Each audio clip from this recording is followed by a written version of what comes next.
Caros amigos, boa noite para todos. Primeiramente, eu queria agradecer aos corações que viajaram, se deslocaram de muito distante, vieram aqui para essas reflexões da noite de hoje e também para recebermos as bênçãos da espiritualidade superior, porque, como nos prometeu o Cristo, onde estiverem dois ou mais reunidos em seu nome, Ele estaria sempre entre eles. E a presença do Mestre, sobretudo quando refletimos no seu Evangelho de amor, de verdade, ela sempre se faz. Nós gostaríamos de agradecer também à Federação Espírita do Estado de Goiás, instituição pela qual eu tenho um profundo carinho e respeito. Pelo convite, por ter organizado esse roteiro, me sinto muito feliz de poder atender esse convite, e pela primeira vez nessa região do estado de Goiás, que é um estado que eu tenho um carinho muito grande, mas essa região é a primeira vez que eu venho. Então, agradecer aos espíritas e habitantes de Jataí e de todo o entorno das cidades vizinhas. Obrigado pelo carinho, pela recepção.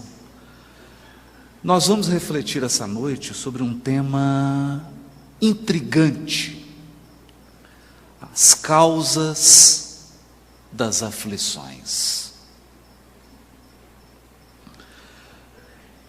Há um tempo atrás, nós escutávamos uma entrevista de um grande cientista, uma pessoa dotada de uma inteligência incomum, alguém até que se destacava na sua área de conhecimento pelas realizações e pelo talento intelectual de que ele era portador. Mas essa pessoa se dizia ateu e confessava ter rompido totalmente as suas relações com Deus e com a religiosidade, mas falava isso como uma pessoa séria. Não era alguém que debochava da religião, não era alguém que criticava a religião gratuitamente. Era alguém que de fato havia vivido uma experiência profundamente dolorosa, que deixara marcas e cicatrizes na sua alma, e que então, nas suas reflexões, utilizando aquilo que a sua inteligência podia dispor naquele momento, tomara a decisão de romper com tudo que dizia respeito à religiosidade e espiritualidade. E quando perguntado do porquê, por que ele rompeu com a religião, ele disse de maneira muito sincera: rompi porque a religião não explica a dor. E se há um Deus, se de fato existe um Deus,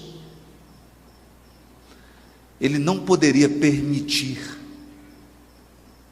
certas dores que ocorrem com algumas pessoas. A sua fala, então, era quase que um desabafo. Era quase que um pranto de alguém magoado com a vida,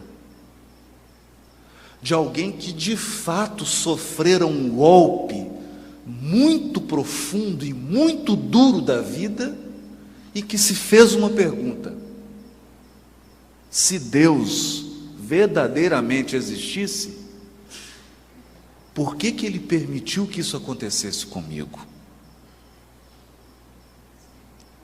Essa talvez seja a grande questão da humanidade, e não tem como fugir dela. Nós podemos talvez dar respostas provisórias, superficiais, mas chega um momento em que cada um de nós passa por uma situação de perda, de dor, de sofrimento, e então surge essa pergunta. Em muitos, até mesmo uma dúvida, em outros, até uma crise de fé, uma crise existencial. Por quê? Se a dor fosse uma safra de soja, parece que Deus distribuiu os grãos de modo desigual. O certo é que quando nós examinamos a vida, do berço ao túmulo, do berço ao túmulo, parece que alguns receberam uma cota maior de sofrimento. Ao passo que outros, uma dose mais generosa de felicidade e de sorte. Outro ponto que nos chama a atenção é que algumas pessoas, já recém-nascidas, enfrentam um caminho árduo e doloroso. Mal chegam ao mundo e já se deparam com um sofrimento extremo. São crianças recém-nascidas, que passam por cirurgias, que enfrentam um câncer, ou que vêm até mesmo a falecer por uma doença. Poderíamos pensar nos assassinatos, nas perdas afetivas, na desencarnação de um ente querido, num revés financeiro, nas situações mais diversas. Parece que chega um dia em que nós teremos que encarar face a face a dor. E parece que algumas criaturas, desde o dia que nasceram até o dia do túmulo, encaram a face da dor todos os dias. A pergunta é: por quê? Se Deus existe, Ele vê a dor? Ele acompanha? Se Ele acompanha, por que permite? Há um caso ainda mais intrigante por trás disso tudo. Parece que algumas criaturas, não obstante o seu mau caráter, não obstante praticarem o mal, não obstante a sua violência e a sua maldade, prosperam. Têm sorte, se dão muito bem. Ao passo que outras, embora sejam extremamente honestas, embora sejam criaturas totalmente morais, embora tenham um comportamento irrepreensível, enfrentam as circunstâncias mais dolorosas. Surge então a inevitável pergunta: se Deus existe, e se Ele é justo, porque Ele permite que os maus tenham sucesso e os bons sofram?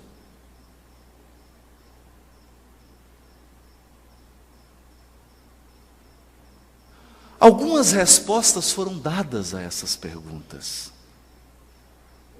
mas elas não foram capazes de convencer, e muito menos de consolar. Dentre essas respostas, uma merece destaque. É aquela que promete uma espécie de recompensa ou de um reequilíbrio num paraíso, num destino após a morte. Então, muitas filosofias e muitas correntes religiosas prometem: não tem problema, você está sofrendo aqui agora, mas você vai para o paraíso. tem algo bom te esperando. Mas essa resposta não convence totalmente, porque parece que o preço da passagem não é igual.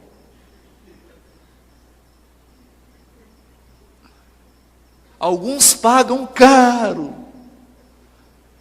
para entrar nesse trem que conduz ao paraíso. Sofrem desde o nascimento. E outros têm uma vida normal e vão para o paraíso. Para o mesmo hotel. 5 estrelas, igual. Onde estaria a justiça de Deus?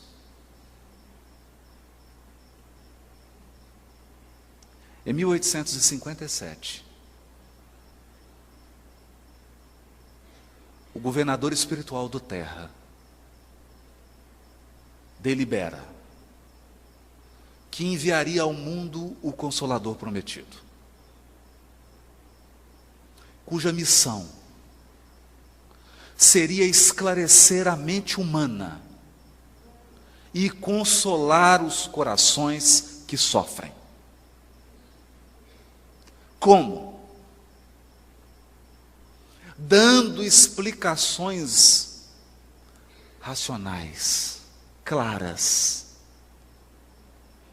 diretas, objetivas, amplas, e proporcionando aos seres que enfrentam sofrimento em suas vidas uma sensação real e profunda de que eles não estão sozinhos. São acompanhados, são amparados por outros corações que muito os amam. E dentre os inúmeros trabalhos que foram entregues às mãos do codificador, um foi especial. Porque direcionado a responder essas graves questões. O Evangelho segundo o Espiritismo. No Evangelho segundo o Espiritismo, capítulo 5, bem-aventurados os aflitos, Kardec tocou nesse grande tema. O tema do sofrimento, o tema da dor, o tema da distribuição desigual do sofrimento entre os seres humanos, o tema da prosperidade dos maus e da provação dos justos. E escreveu, especialmente no item 4 e no item 6. 2 itens. No item 4, causas atuais das aflições. E no item 6, causas anteriores das aflições.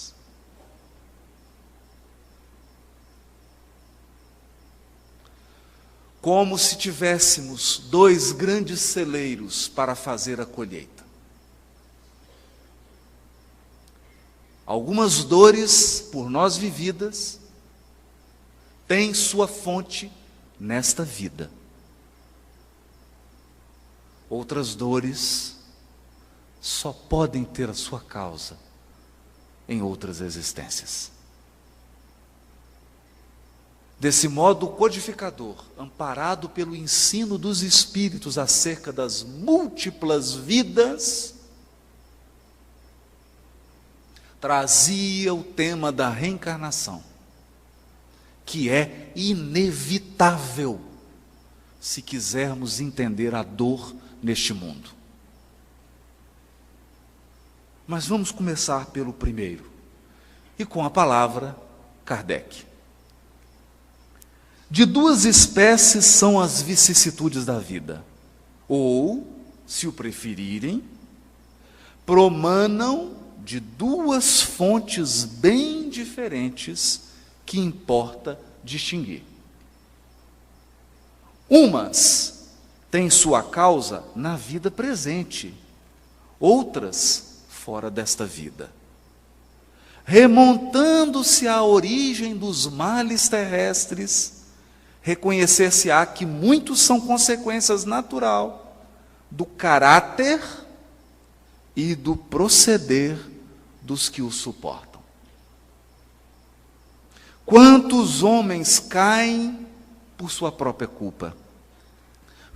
Quantos são vítimas de sua imprevidência, de seu orgulho e de sua ambição?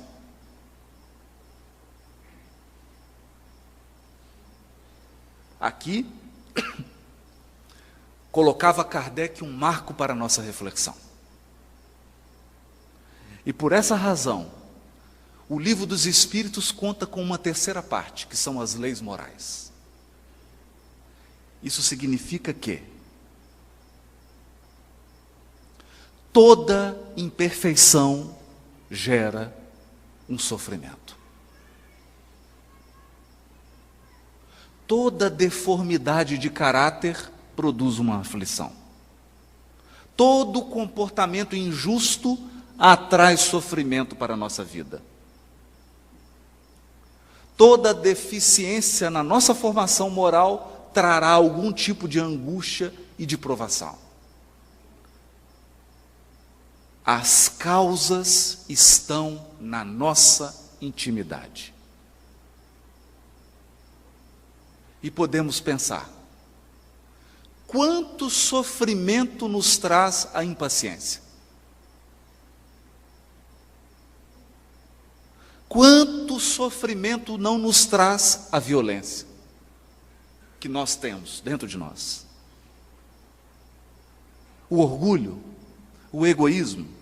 É assim que nós temos uma página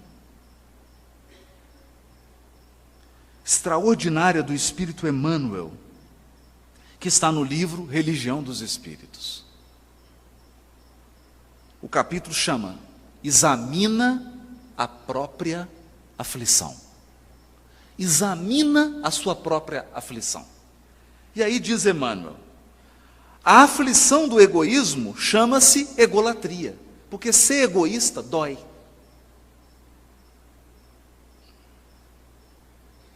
A pessoa pode pensar que não, mas sofre. Sofre por quê? Porque a felicidade está em compartilhar, não está em usufruir sozinho.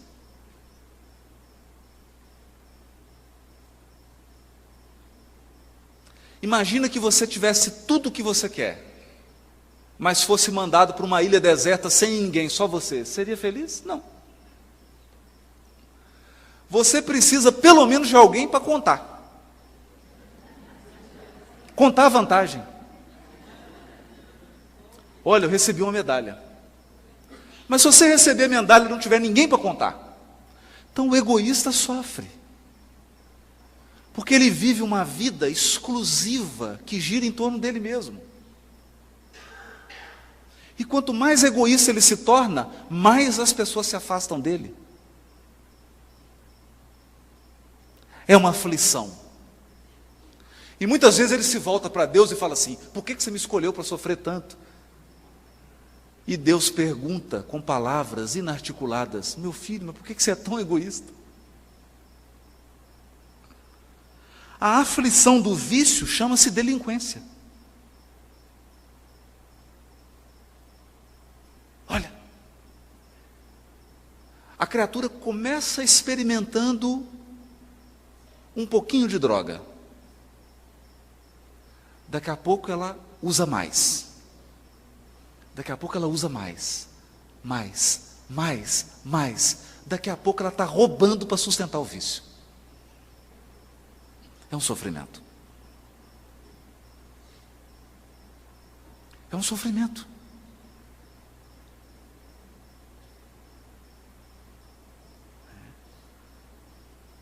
A aflição da agressividade chama-se cólera. E a cólera só faz mal para a pessoa. Prejudica o fígado, ataca o estômago, afeta o sistema nervoso e o pior de tudo, dá pé de galinha. Te deixa mais velho com mais ruga. A aflição do crime chama-se remorso. Porque ninguém foge da própria consciência. A aflição do fanatismo chama-se intolerância. A aflição da fuga chama-se covardia. A aflição da inveja chama-se despeito.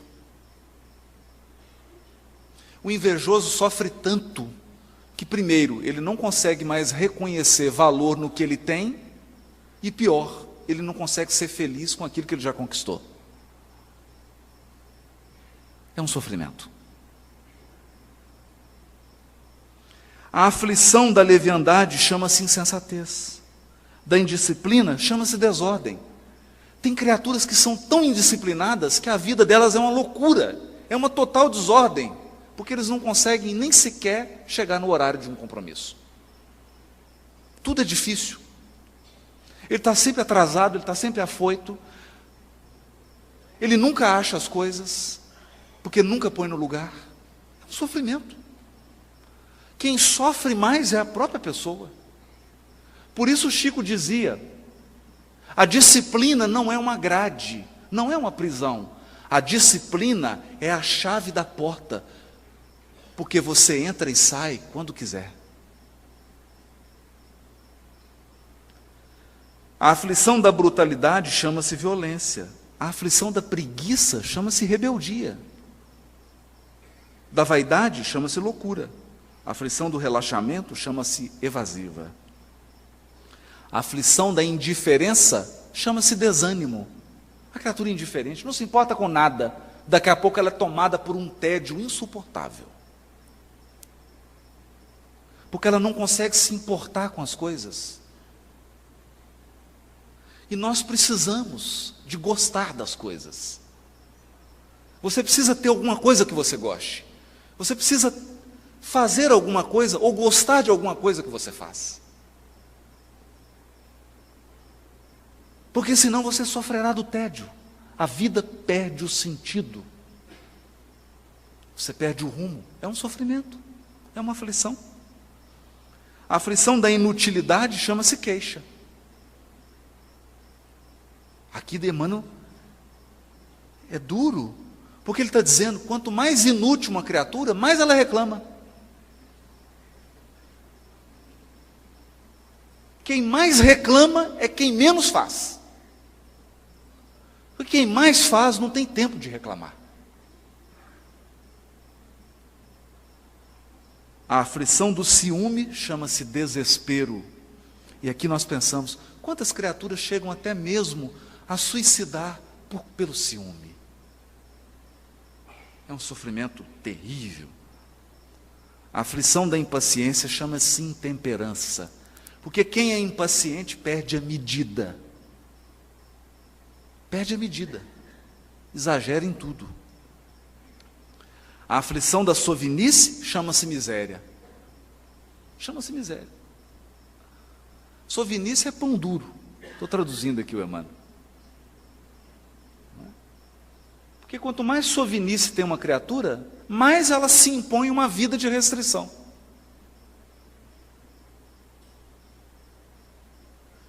Porque ela não sabe aproveitar o que já tem. A aflição da injustiça chama-se crueldade. Cada criatura tem a aflição que lhe é própria. Então aqui nós precisamos ser bastante honestos.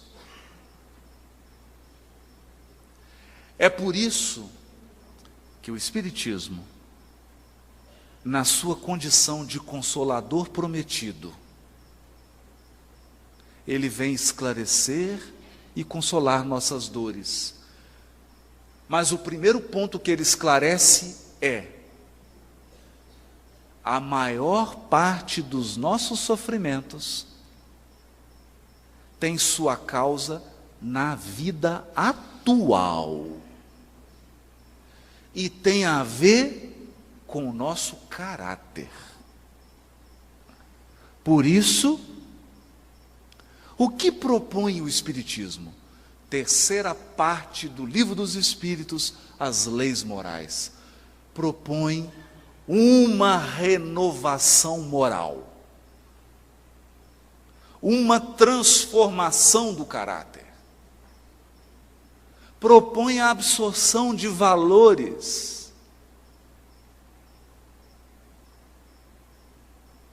valores morais e espirituais,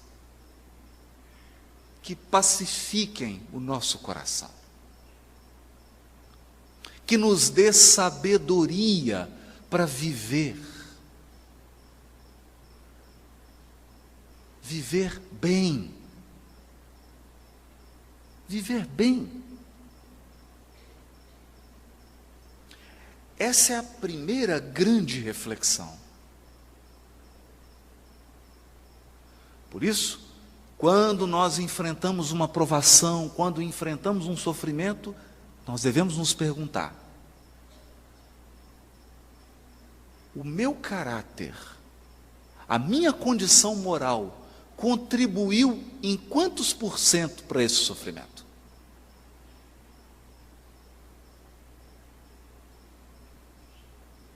Contribuiu em quê? Em quê? Por isso Kardec chegou a escrever no livro que fez aniversário esse ano, o livro O Céu e o Inferno. Tem um item chamado Código Penal da Vida Futura. E é um artigo interessante de Kardec, porque ele numera e ele explica assim: para cada imperfeição moral que nós temos, há um sofrimento. Cada imperfeição que nós trazemos gera um sofrimento. Então vamos começar por alguns exemplos simples. A pessoa que é desatenta e indisciplinada é uma imperfeição. É uma imperfeição. Então ele tem que chegar no trabalho 7 horas, ele acorda 5 para 7.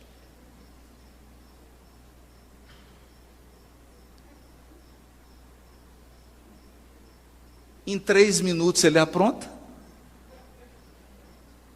mas ele não sabe onde pôs a chave do carro.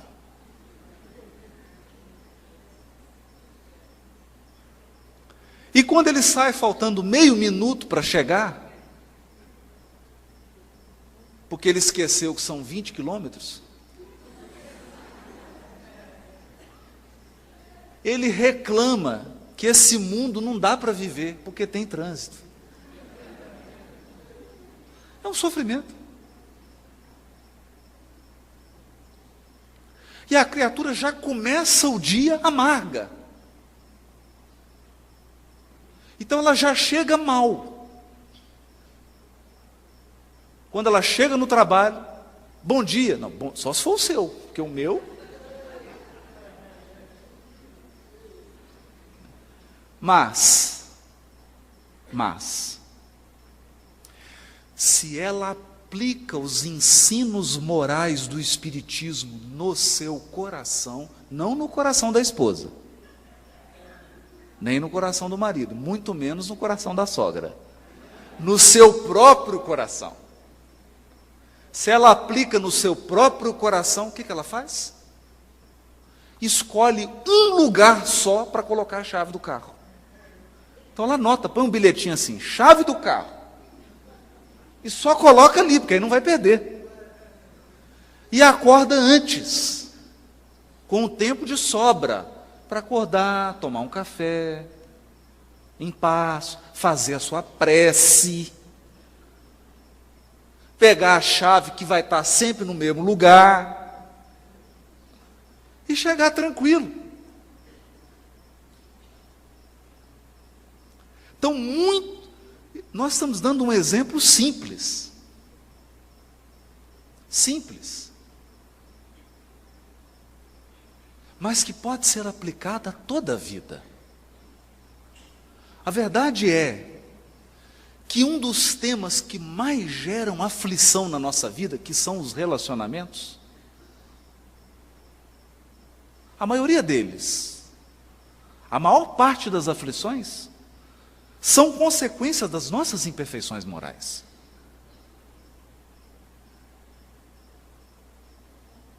Das nossas imperfeições. Por isso há algo que me chama bastante atenção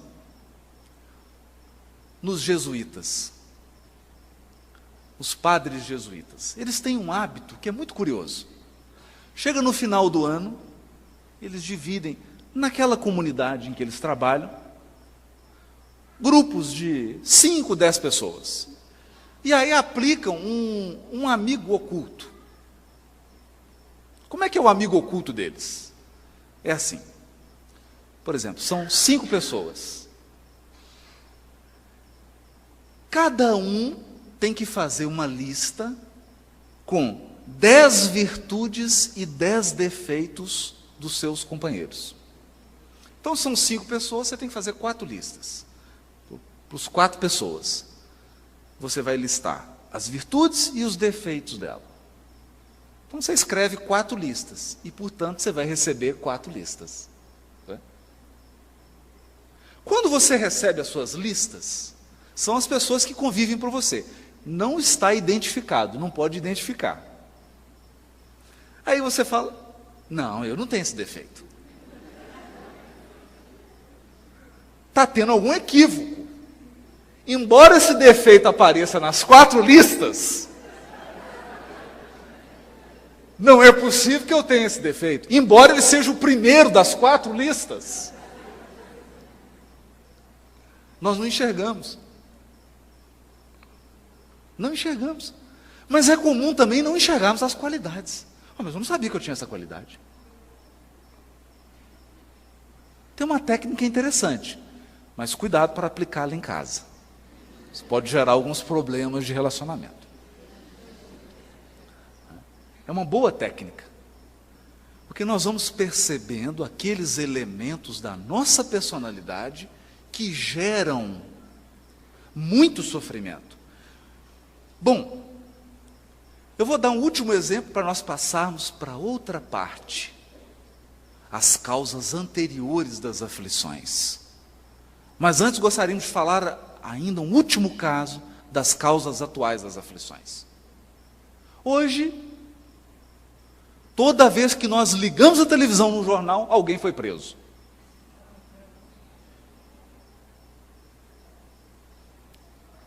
Ou foi preso, ou foi conduzido pela Polícia Federal para depoimento.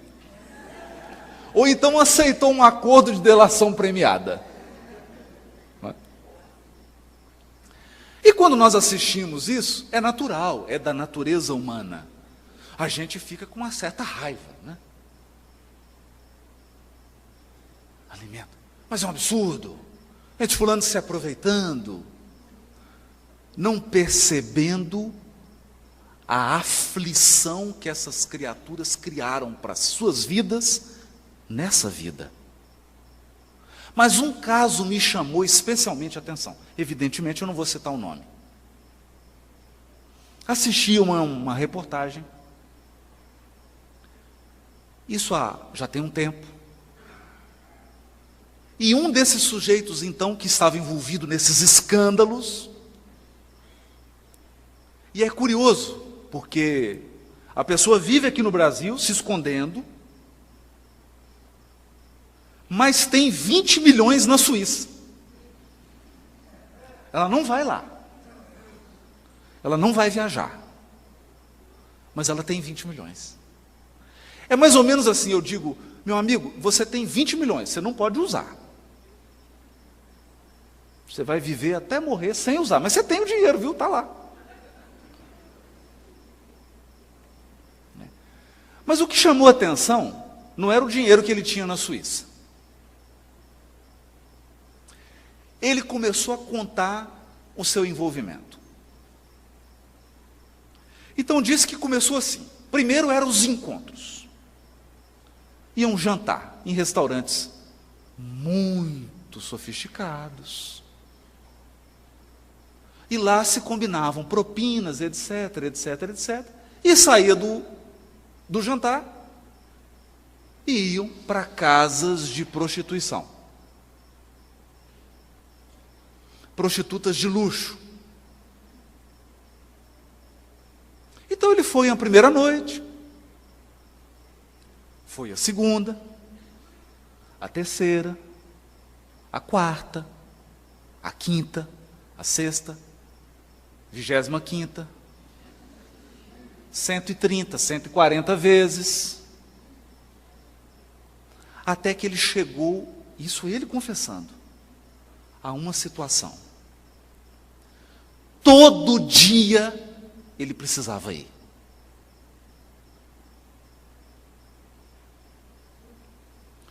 Imaginem, mas ele não contava isso como uma vantagem. Até porque, nessa altura ele já tinha perdido tudo, estava respondendo o processo, vai ser condenado, etc. Contava como um sofrimento.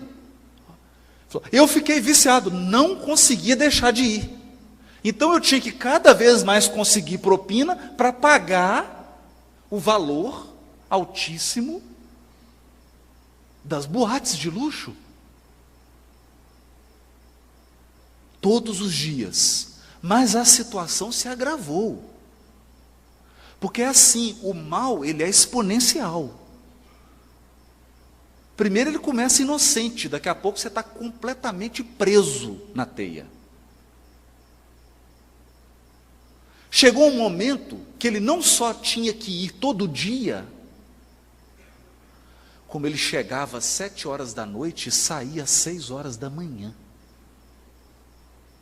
Chegava às 10 horas da noite e saía às 5 da manhã. Todos os dias. É um vício. Um vício. Aquilo já era um sofrimento. Porque aquele indivíduo já estava tão envolvido naquela situação, que ele não tinha mais força, não conseguia tirar força dentro dele mesmo para sair daquela situação. É um sofrimento, é uma aflição.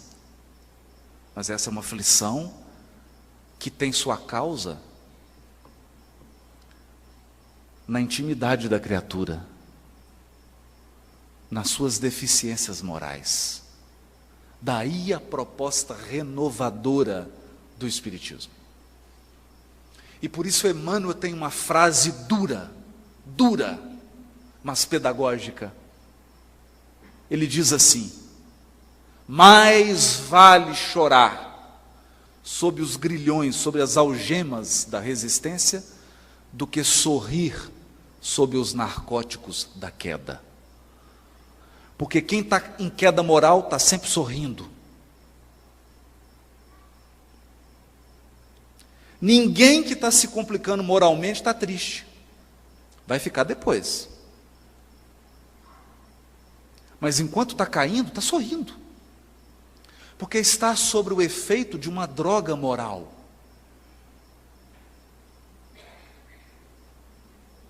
As consequências virão depois. Essa é uma reflexão profunda. Profunda. E daí o papel transformador do Espiritismo. Mas para isso, diz Kardec no capítulo Sede Perfeitos, de O Evangelho segundo o Espiritismo. O Espiritismo precisa ser bem compreendido, mas sobretudo bem sentido. Porque se ele não entrar no nosso coração, ele não faz a obra renovadora que está proposta. Não consegue. Mas, continua Kardec no item 6 do capítulo 5, Bem-aventurados os aflitos. Mas, se há males nesta vida cuja causa primária é o homem, Outros há também aos quais, pelo menos na aparência, ele é completamente estranho e que parece atingi-lo como que por fatalidade. Tal, por exemplo, a perda de entes queridos, a perda daqueles que são o amparo da família, tais ainda os acidentes que nenhuma previsão poderia impedir, os reveses da fortuna que frustram todas as precauções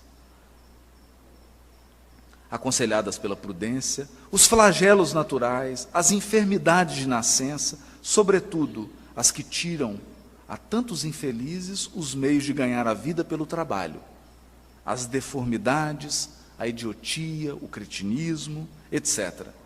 Todavia, por virtude do axioma, segundo o qual todo efeito tem uma causa, tais misérias são efeitos que hão de ter uma causa. E desde que os efeitos, precedendo sempre a causa, se esta não se encontra na vida atual, há de ser anterior a essa vida, isto é, há de estar numa existência precedente. Há males para os quais a pessoa em nada contribuiu. Ela é atingida como que por um raio. E de uma hora para outra, a sua vida parece se transformar para pior, na sua visão. E ela enfrenta de um momento para o outro um sofrimento incrível. Isso pode ser uma doença nela ou em um ente querido, o abandono de um ser amado, um revés financeiro, etc, etc. Por mais que ela tenha agido com toda prudência, com toda seriedade, com toda honestidade, aquilo não foi suficiente para poupá-la daquele sofrimento que parece chegar gratuitamente. É aí então que o Espiritismo apresenta a sua mais alta dose de consolação ao espírito humano, dizendo: nós não somos o resultado de uma só vida. Uma só vida é insuficiente para explicar a vida. É pouco tempo para você gostar tanto de uma pessoa quando você encontra com ela pela primeira vez. É pouco tempo para você gostar tão pouco de alguém quando encontra com ela pela primeira vez. É pouco tempo, uma vida, para você ter um dom ou uma habilidade que às vezes são necessárias várias vidas para conquistar. Uma vida é pouco. Vem então o Espiritismo e nos explica as nossas múltiplas existências, todas elas solidárias.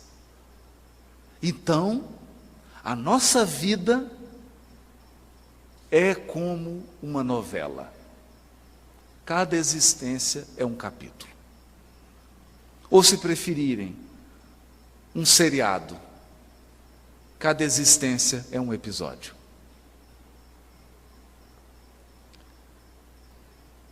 Talvez você esteja reencontrando hoje, em Jataí, alguém que você prejudicou há 700 anos atrás.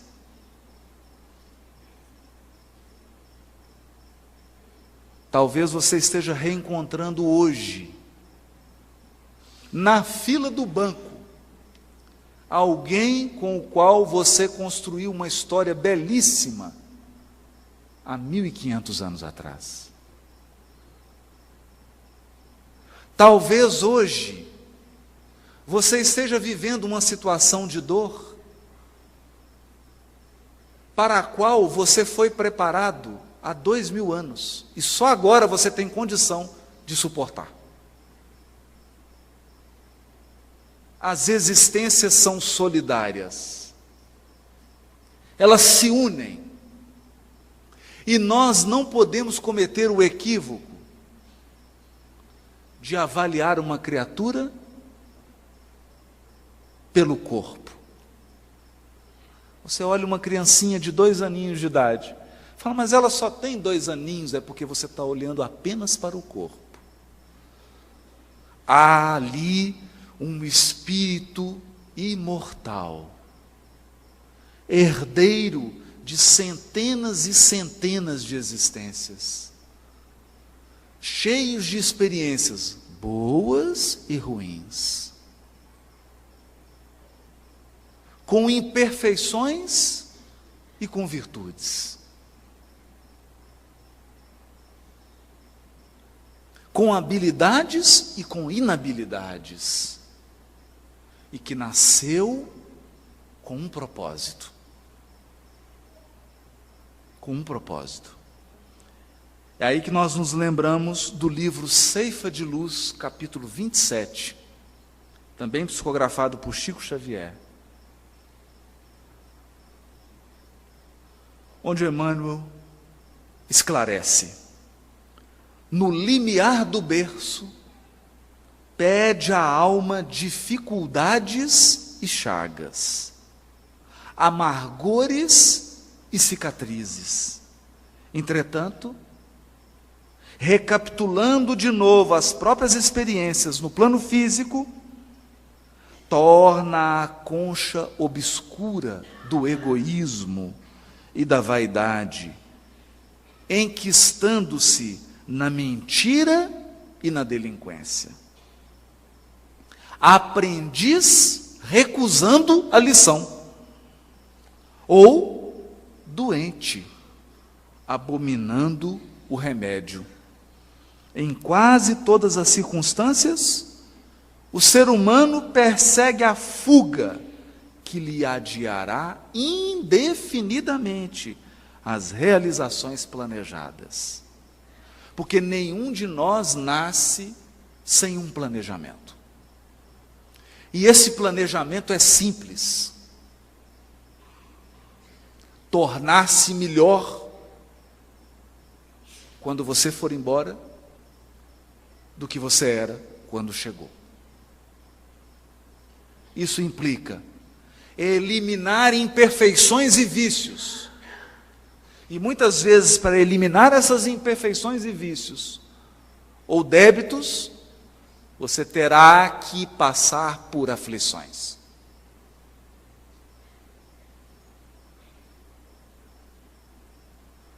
Algumas foram pedidas. A gente costuma até pedir demais antes de encarnar. Não, eu quero passar por isso, quero passar por aquilo. Eles falam, vamos com calma. Vai devagar.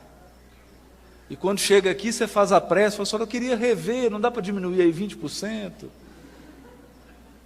Renegociação da dívida. Não é? Valoriza a aflição de hoje, aprendendo com ela a crescer para o bem, que nos burila para a união com Deus. Porque o mestre que te propões a escutar e seguir, ao invés de facilidades no imediatismo da terra, preferiu, para ensinar-nos a verdadeira ascensão, a humildade da manjedoura, o imposto constante do serviço aos necessitados, a incompreensão dos contemporâneos, a indiferença dos corações mais queridos e o supremo testemunho do amor em plena cruz da morte.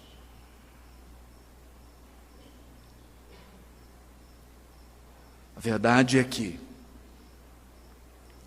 nós podemos dizer que para enfrentar as aflições que têm suas causas em vidas anteriores, nós precisamos permitir que o Espiritismo entre no nosso coração.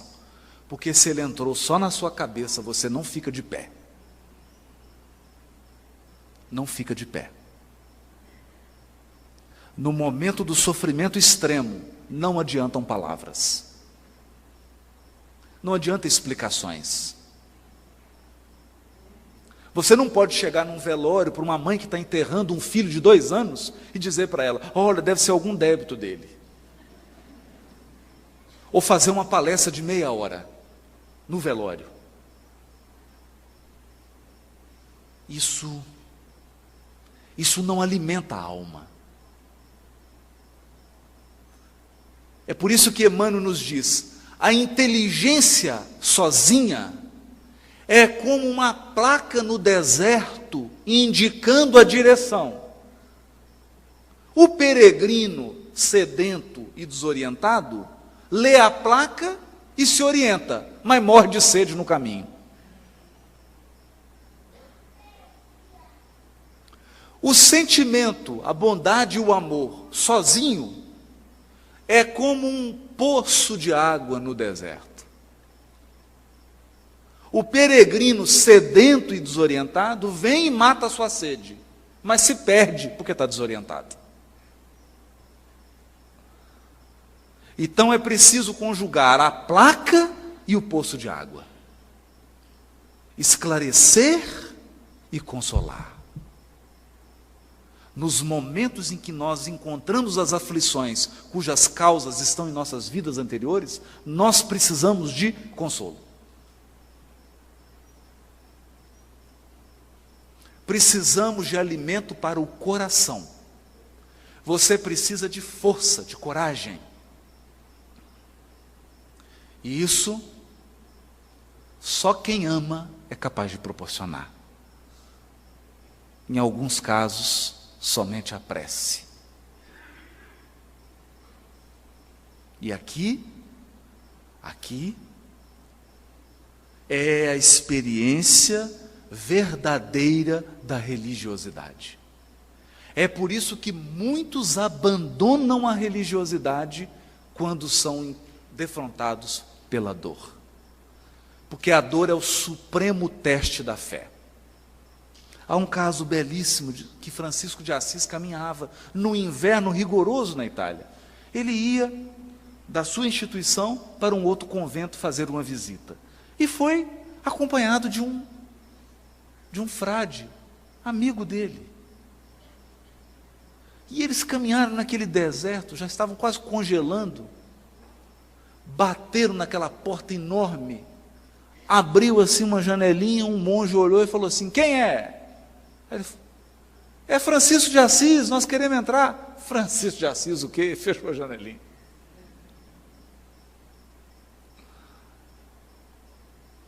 O monge que estava do lado de Francisco de Assis sentou na neve e começou a chorar. Agora nós vamos morrer. E Francisco de Assis começou a pular, ia cantar, ia brincar com a neve. Ele falou assim, ficou doido.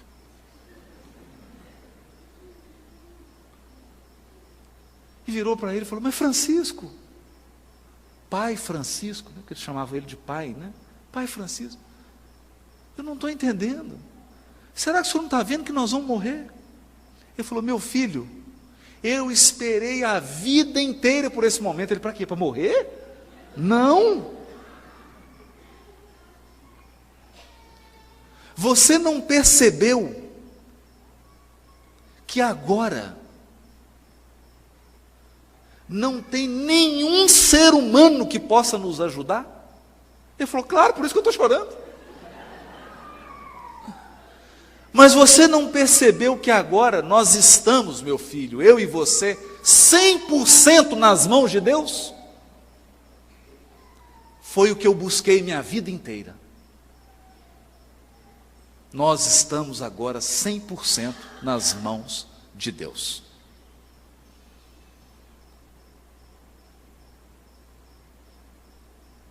É claro.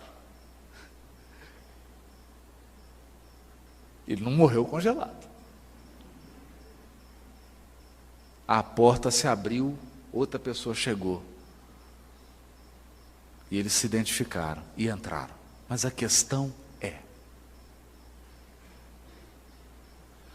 quando uma aflição vem do passado e nos alcança nessa vida, só tem um remédio: entregar-se a Deus. Confiar. Confiar que as circunstâncias que expressam a vontade divina vão se alterar. Que há um propósito por trás de todo acontecimento. Que os sofrimentos são como a tempestade, eles não duram para sempre. Algo vai acontecer que não é possível prever. Que não é possível descobrir naquele momento. Então é preciso confiar, porque fé não é acreditar. Não é acreditar. Porque se fé fosse acreditar, você não brigava com Deus quando você está sofrendo. Não é? Quem já não brigou com Deus? Você entra, fecha a porta e fala assim, quero ter uma conversa com você. Séria. Eu não sei como é que está a administração aí em cima, porque aqui está um caos. Eu não sei como é que está aí em cima, mas eu estou achando que estão mandando promissória aí para mim, mas é para um nome igual ao meu. É outro Haroldo. Pegaram tudo quanto é coisa de Haroldo aí, estão achando que só tem um Haroldo no mundo. E mandaram tudo. Então eu queria fazer uma reclamação formal. E a gente briga. Então fé não é acreditar. Você briga com Deus, fica com raiva, fica revoltado. Fé é confiar.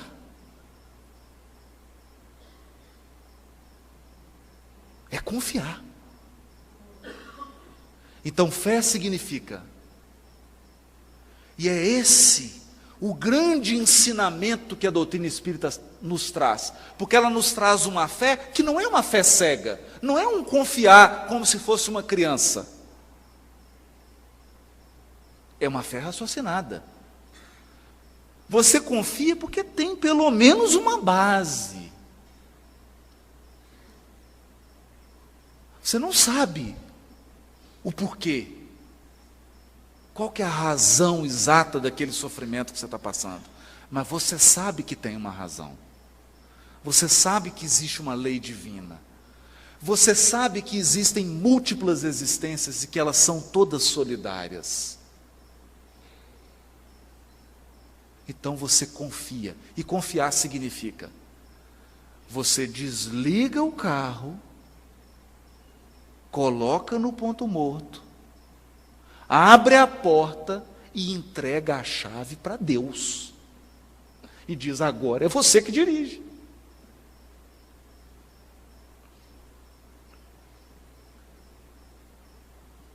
Está nas suas mãos. Eu confio. Essa é a fé que remove montanhas. Essa é a verdadeira experiência de religiosidade. Isso é religião de verdade. O resto é treino.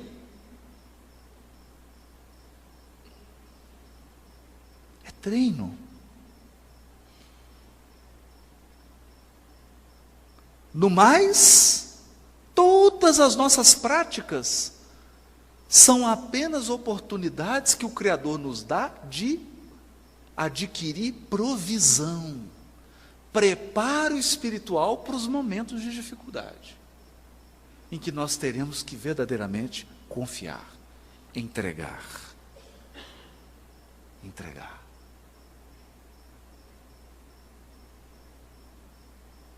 E assim, por circunstâncias que nem sempre nós somos capazes de entender ou de explicar, a vida se renova. É por isso que nos disse Jesus no capítulo 11, versículo 28 a 30 do Evangelho de Mateus: vinde a mim todos os cansados e sobrecarregados, e eu vos darei descanso.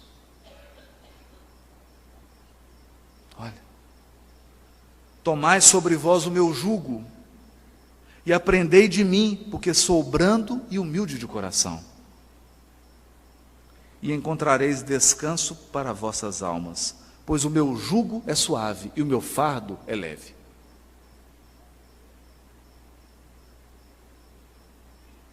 Qual que é o jugo de Jesus? O jugo era aquela madeira que era colocada no boi, no jumento, para ele poder arar a terra. O que aquilo faz? Aquilo não deixa você ir para o outro lado, você só vai naquela direção que você está sendo conduzido.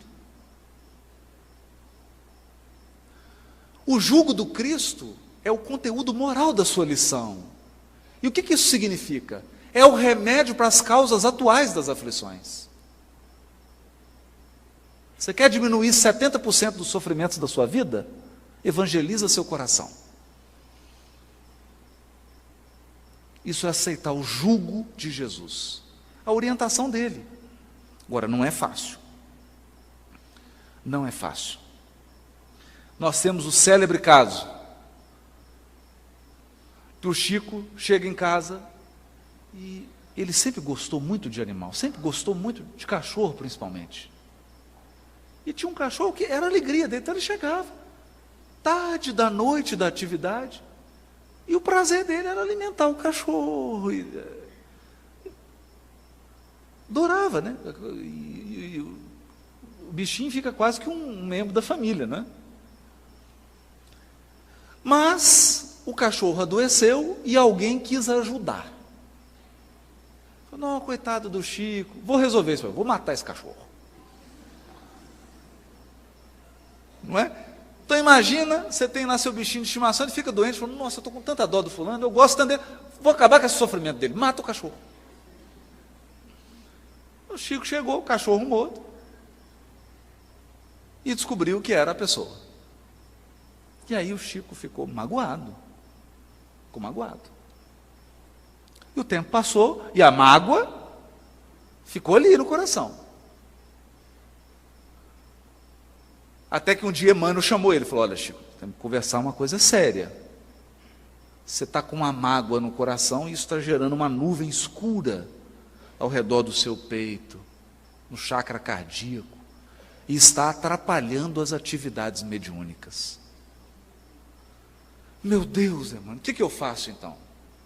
Você vai fazer o seguinte, sabe quem matou o cachorro, né? Sei. Você vai descobrir o que essa pessoa mais gostaria de ganhar e vai comprar para ela. Ele falou assim, não, você está brincando. O senhor não pode estar falando sério.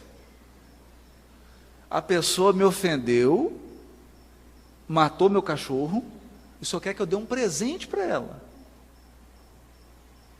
Ele falou assim, mas Chico, a receita não é minha, é do Cristo.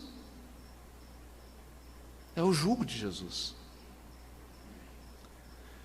E aí o Chico foi descobrir o que a pessoa queria ganhar. Era uma máquina de costura, caríssima. O Chico teve que comprar a máquina de costura, dar de presente, parcelou em 4 reencarnações a máquina.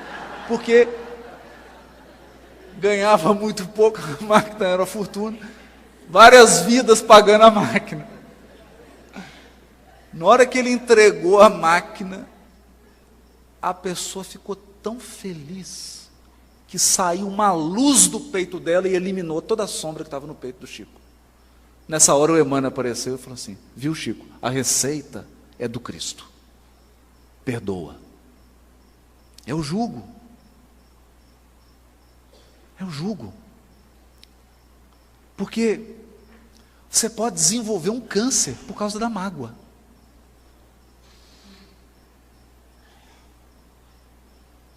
A pessoa que te prejudicou, ela vai continuar vivendo, porque o acerto dela é com a lei divina. Mas e você?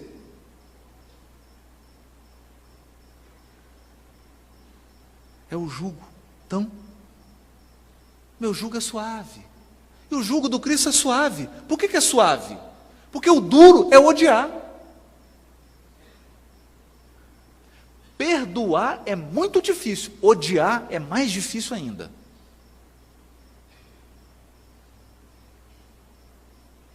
Então, alguns dizem assim, Você quer vir com uma pessoa nas próximas 20 encarnações? Você quer que uma pessoa não saia do seu lado, que ela fique todo dia, 24 horas por dia do seu lado? Odeia. Porque se você amar, não vai adiantar.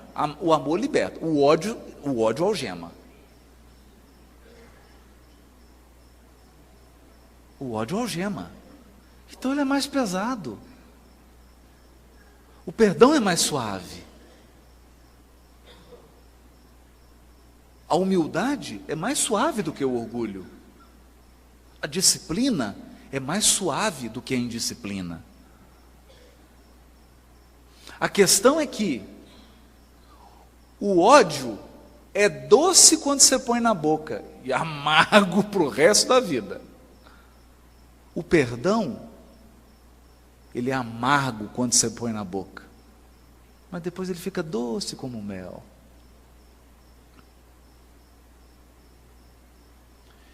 E o fardo do Cristo é leve. Por quê? O fardo que Jesus coloca sobre nós é o fardo dos nossos deveres. Dos nossos deveres. E quem cumpre o dever se liberta. Quem aceita as aflições está iluminando os caminhos futuros. Por isso que é leve. É leve. Vale mais cumprir os deveres, aceitar com humildade, como Jesus diz, com brandura e humildade, as aflições que nos chegam, do que rebelar-se e multiplicar as aflições.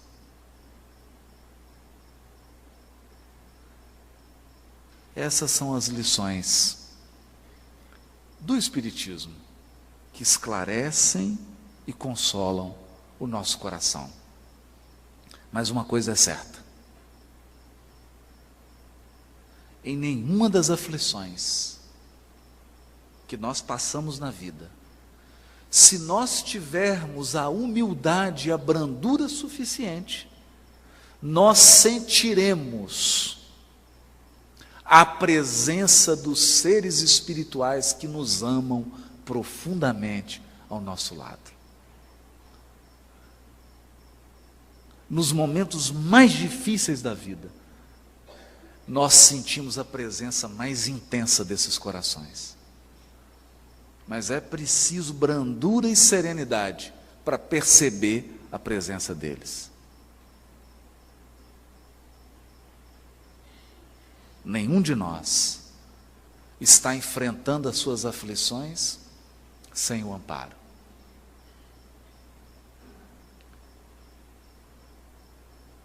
E é preciso entender. Eu gostaria de encerrar contando uma pequena experiência vivida. Depois de um grande sofrimento experimentado, eu ia pelo carro discutindo com Deus. Era uma discussão assim até pacífica. Não era propriamente uma briga. Mas eu tentava entender o porquê. E num determinado momento, eu pensei, eu estou desamparado.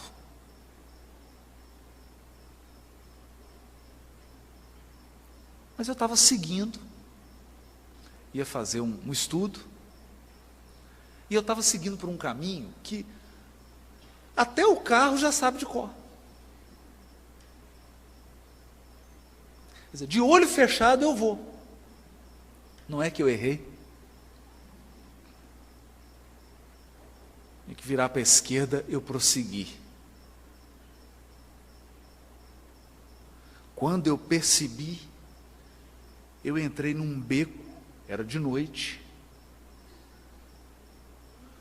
E eu achei estranho, porque a rua foi estreitando, quando eu vi, não passava o carro. E eu tive que voltar 1,5 km de ré. para depois que eu voltasse do beco, voltasse para a avenida, tentar jogar no celular para achar, porque eu fugi completamente do caminho, aí eu entrei por uma questão do bairro lá, que eu já não sabia como sair. Na hora que eu estava dando ré, eu só percebi nitidamente como se alguém me dissesse: só para você experimentar um pouquinho de desamparo. Você achou que estava desamparado? Isso aqui é só para você experimentar 3 segundos de desamparo. Eu falei: já está bom, chega, está ótimo. Volta o amparo, estou feliz, já entendi. Dei a ré e voltei. Eu estava simplesmente a uns 500 metros do lugar que eu tinha que chegar. Era só uma questão de perspectiva. Estava no quarteirão para trás, que era completamente diferente. Estava de noite. Mas, aí sim, eu pude perceber que o amparo que os amigos espirituais nos dão é um amparo sutil. É presença. Presença. E o que é presença? Presença é assim. Uma mãe chegou para Chico Xavier. O Chico atendia mães que perderam filhos há mais de 15 anos.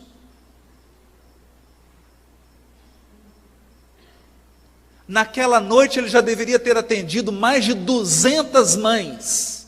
Todas perderam filho. Essa mãe chegou diante do Chico e disse: eu perdi meu filho. E começou a chorar. O Chico abraçou ela e começou a chorar.